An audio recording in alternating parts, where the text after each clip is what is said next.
Hi everyone, in today's video I wanted to showcase the custom build TR-85 tank that I've made out of Lego.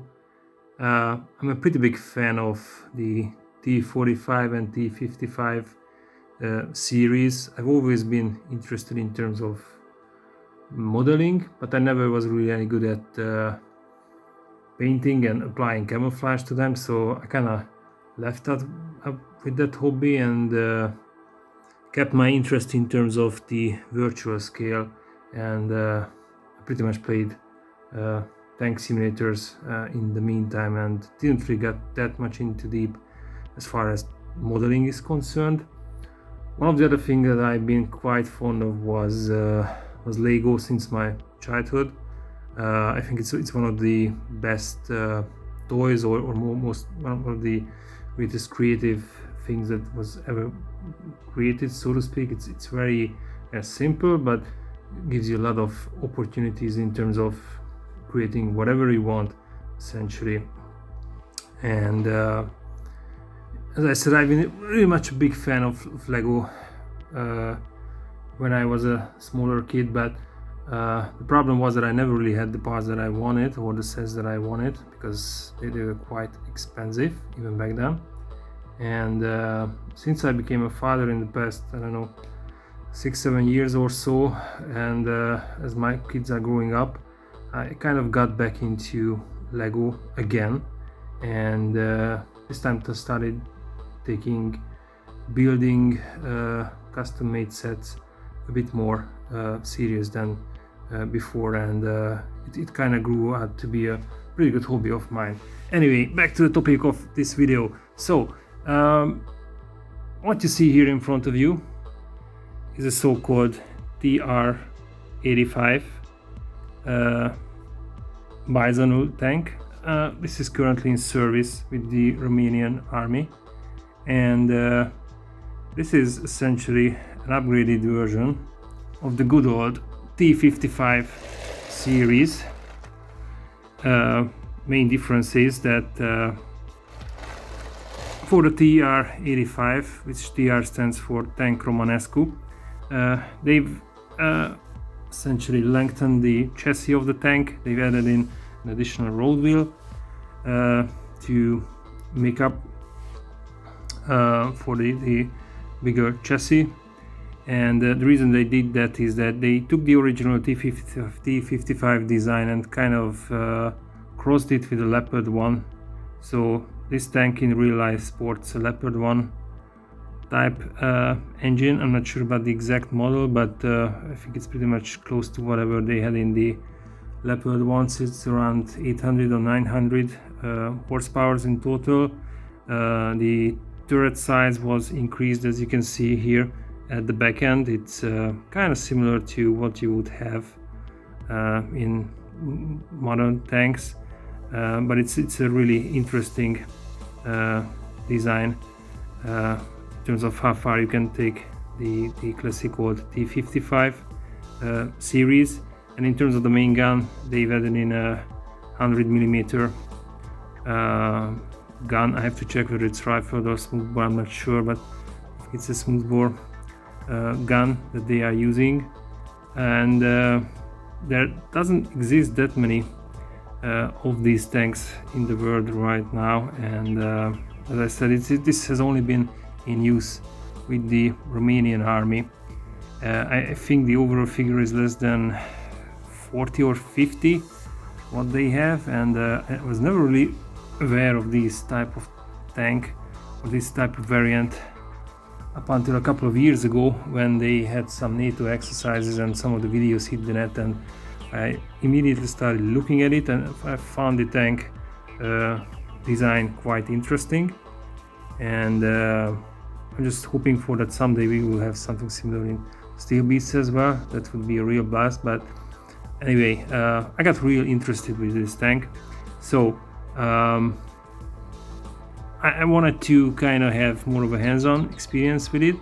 In terms of actual models, as I said, I'm not that much into actual modeling, but I'm really much into Lego. So I made up my mind a couple of months ago that I would actually build my own version of this tank which you now have in front of you. And the way I did it is that I started using the Lego Designer program essentially, and then just started up making a model, and I was trying to keep the size down to pretty much minifig scale.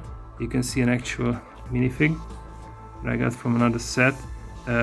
Now this is bigger scale wise than the minifig, but still I think it's closer to whatever you can get on the market right now in terms of some of the non-Lego released tanks that you can find on eBay or on AliExpress.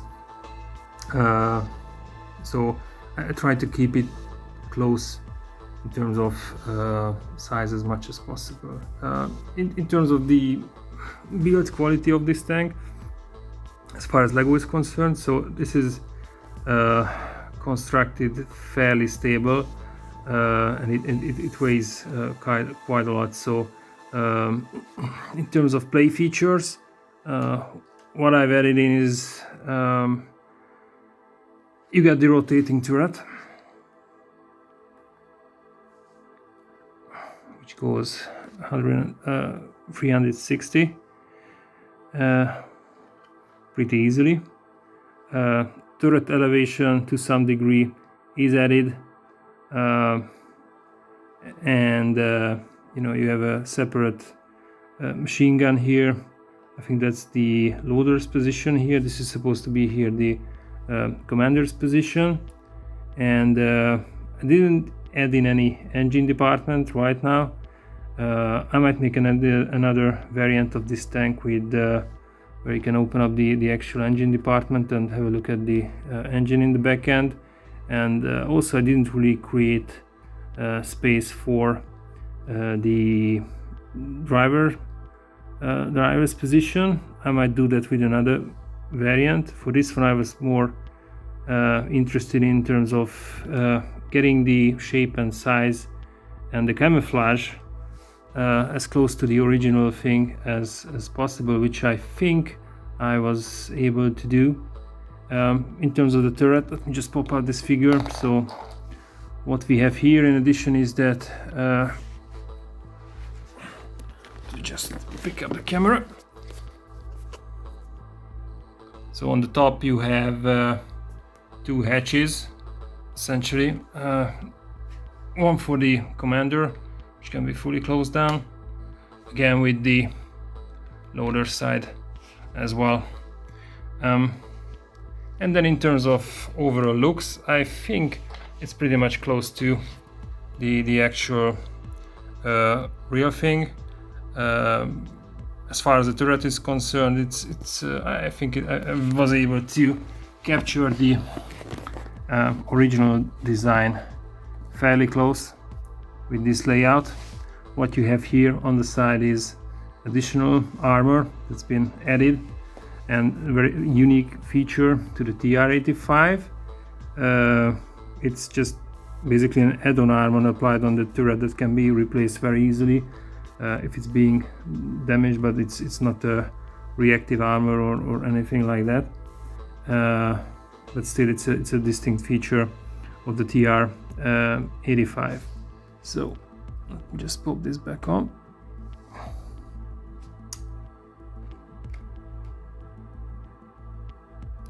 So that's in a nutshell about this this tank. I think it turned out pretty good. My 4-year-old boy is all over it, so I made this one to be displayed on my desk. So I'm probably going to be building another one for him. And as I said, I built this using the Lego Digital Designer, and then got the parts from Bricklink after that. In overall, with this camouflage, I think from start to finish, getting all of the parts, it cost me less than $100, and it's got a lot of parts in it, and I think I was able to get some good prices on the actual parts. so I was pretty happy with it. And as I said, I'm probably going to be making another one, maybe with some additional features. In terms of the tracks and wheels, so as you can see, it's fully tracked, and I just broke off one of the frontal armor. There you go. So it's fully functionable. I didn't apply any pins. You can add some rubber pins to this type of track, but it rolls very nicely, especially on carpet and on harder surface. So right now I'm just having a very slippery surface. You have to press it on neatly to get it rolling. Maybe I can show it on carpet. Well,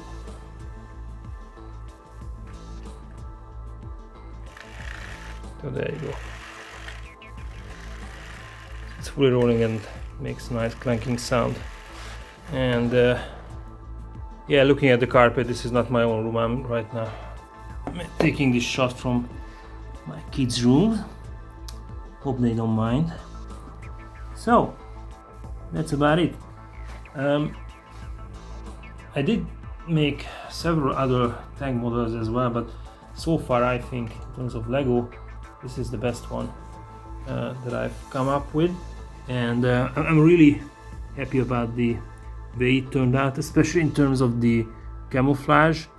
Although it seems to be very basic, I think it does the job, and I'm going to be adding some reference photos into the link so you can check what the actual thing looks like. But I think it's overall it's very good. So there you go. That's the TR-85 M1 Bizonul tank for you in terms of Lego. Hope you enjoyed this video, and maybe there's going to be some further builds that I'm going to be sharing with you on this channel. Cheers.